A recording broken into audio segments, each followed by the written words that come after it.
Vamos a otro tema, noticias internacionales, porque luego de más de un año de ataques, hoy a las 4 de la madrugada finalmente en el Líbano comenzó el alto al fuego entre Israel y Hezbollah. Esta tregua ha generado conmoción y también celebraciones en la población que estaba desplazada y que retornaron a las aldeas y ciudades frente a la retirada del ejército de Israel. Queremos profundizar en este tema y para eso nos acompaña Jorge Gatica, doctor en estudios internacionales y además profesor titular de la Academia Nacional de Estudios Políticos y Estratégicos, la ANEP. ¿Cómo estás, Jorge? Bienvenido como siempre. Gracias, David. Muchas gracias nuevamente por la invitación. Bueno, ¿cómo ponderamos esto? Veíamos las imágenes, la verdad, dramáticas en la mañana de la gente que regresaba a casa después de tanto tiempo. ¿Cómo las pondera usted que ha seguido este conflicto?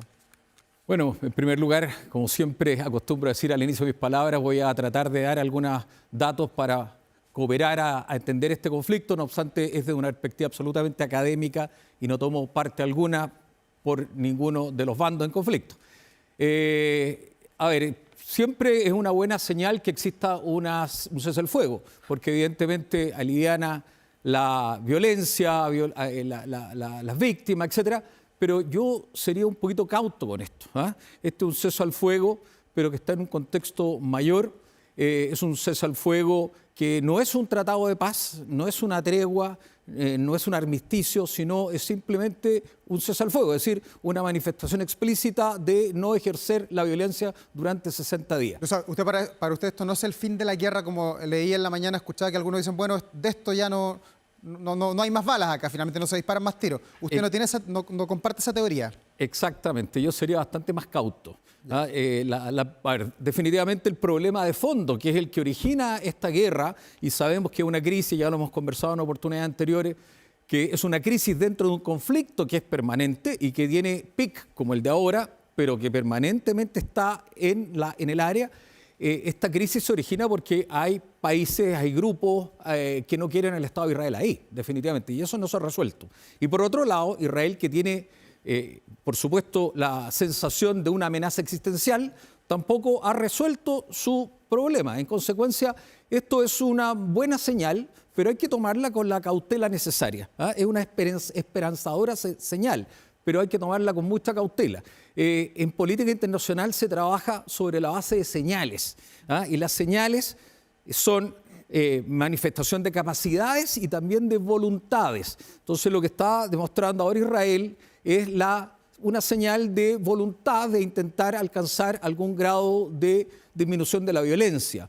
Pero por otra parte también necesita resolver su problema de fondo, su problema estructural, que es asegurar su existencia, y eso no se ha resuelto. Jorge, ¿y hay convicción verdadera de Israel y también de Hezbollah de participar en esta tregua? Porque acá usted lo decía, hay señales, hay conflictos, hay ponderaciones de los gobiernos, pero Hezbollah, por ejemplo, está sinceramente retirándose, no va a disparar absolutamente nada, no va a enviar ningún tipo de bomba, o eventualmente por ahí podría estar el que la guerra vuelva a rearmarse.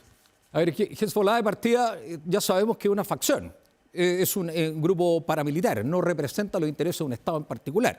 Es una guerrilla y que ha sido fuertemente degradada en este tiempo de operación, desde septiembre en particular hasta ahora. Sabemos que parte importante de sus cuadros de mando están desaparecidos, parte importante de sus efectivos están desaparecidos, están aniquilados. Sufrió la baja de Nasser Nasrallah, que es el líder máximo. Tenemos una serie de elementos que hacen pensar que militarmente Hezbollah está muy degradado. No logró conseguir que Israel no ocupara el sur del Líbano. Entonces, evidentemente no le quedan muchas alternativas desde lo militar. Eso no quiere decir que en el corto o mediano plazo pueda recuperar en parte su capacidad militar y siga en esta lógica de guerra asimétrica. Eso podría ocurrir. Y puede haber un lobo solitario también, que el nombre de Hezbollah dispare y Israel diga, bueno, no respetaron, aquí vamos de nuevo. Eso siempre es posible, pero aquí hay un hecho que es muy importante que tiene que ver con la actitud del Líbano.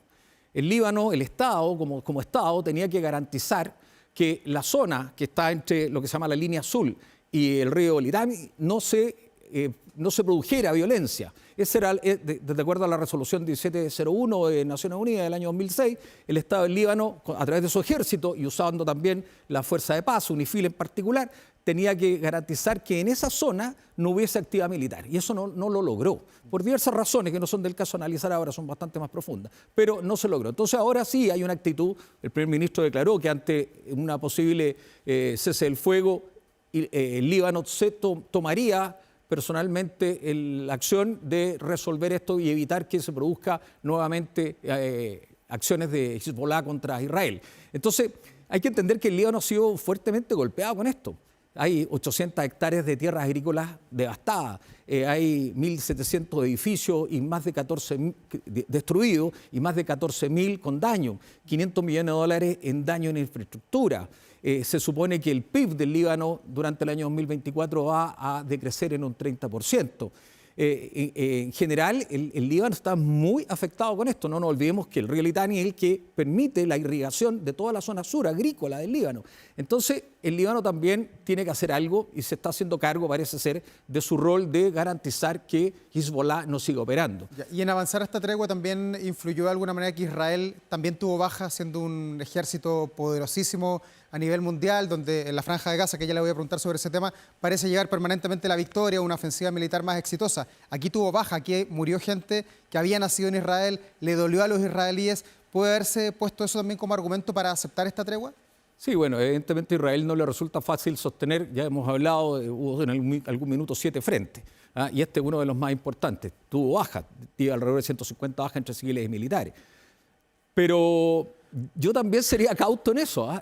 Yo lo que veo es básicamente lo que se llama en términos militares una pausa operacional. Israel lo que está haciendo es generarse 60 días para recomponer la moral de su tropa, descansar físicamente, preparar nuevo armamento probablemente, solucionar algunos problemas logísticos, sin duda alguna destruir todo aquel material que está aún en los túneles que no lo ha podido hacer. Tiene hartas cosas que hacer para prepararse eventualmente para la reanudación de las hostilidades. Por lo tanto, yo más que un cese del fuego desde el lado de Israel, desde lo militar lo veo como una pausa operacional. Y desde lo político lo veo como una señal de voluntad de solucionar el problema a partir del frente con el Hezbollah y que podría eventualmente irradiarse hacia el resto. Y desde Estados Unidos, ¿cómo lo ve? ¿Por qué decidió intervenir ahora en las postrimerías de su mandato el presidente Joe Biden y además con un discurso que fue aceptado por ambas partes, que son los incumbentes acá, los que están en guerra? ¿Por qué Estados Unidos ahora sí y no ojalá hace 6 meses o hace un año atrás? Bueno, usted lo dijo muy bien, porque Biden está de salida. Entonces Biden necesita, antes de entregar su mandato ahora en enero, el 20 de enero, necesita algún triunfo en política internacional que no le ha ido muy bien. Por lo tanto, evidentemente le interesa entregar esto con algún grado de normalidad o a lo menos alguna señal de avance. Entonces, Estados Unidos, por supuesto, está jugando de esa perspectiva su juego, junto con Francia, que son aquellos que están básicamente garantes del cese del fuego, más los países que sabemos que serían los mediadores. Y en 60 días más, cuando termine la tregua, ya no va a estar Joe Biden, va a estar Donald Trump a cargo de los Estados Unidos y de buena parte del mundo, de un lado, por lo menos del planeta. ¿Puede cambiar la percepción o la mirada que hay desde Estados Unidos hacia la guerra, hacia la tregua con Donald Trump sentado en el Salón Oval? La verdad es que hoy día es una tremenda incógnita porque Trump candidato es distinto a Trump presidente. Yo la semana pasada estuve en un ciclo de diferentes entidades sobre la guerra ruso-ucraniana a propósito de los 1000 días. Y fíjese que todos los analistas que tuvieron participación coincidieron en que lo que podría ocurrir con Trump una vez posicionado en la Casa Blanca es un misterio. No es el mismo Trump candidato ni presidente, ni tampoco es el mismo Trump que tomó el mando en un ciclo anterior. Por lo tanto, es difícil en este minuto predecir lo que podría ocurrir. Ahora, para Estados Unidos en particular y particularmente para Biden, esto es una buena noticia en términos que está de alguna manera mejorando su posición de salida. Y ahí no se puede proyectar en la Franja de Gaza por ahora. La Franja de Gaza es un fenómeno distinto. La Franja de Gaza, recordemos que está Hamás, que tiene una tragedia humanitaria mayor, en el cual es muy difícil interactuar. Probablemente podría eventualmente proyectarse hacia la Franja de Gaza este cese de hostilidades, pero tiene una complejidad mucho mayor, porque no hay con quién hablar, entre comillas, la Franja de Gaza. En el Líbano, a propósito de la situación de Hezbollah, en efecto está el gobierno del Líbano, que puede de alguna manera dar fe y puede asegurar que se cumplan los términos de la resolución 1701 y de alguna manera proyectar este cese del fuego, pero en Gaza la situación es un tanto más difícil. Jorge Gatica, doctor en estudios internacionales, también profesor de la ANEP, muchas gracias por estar aquí. Gracias a usted. Que vaya muy bien.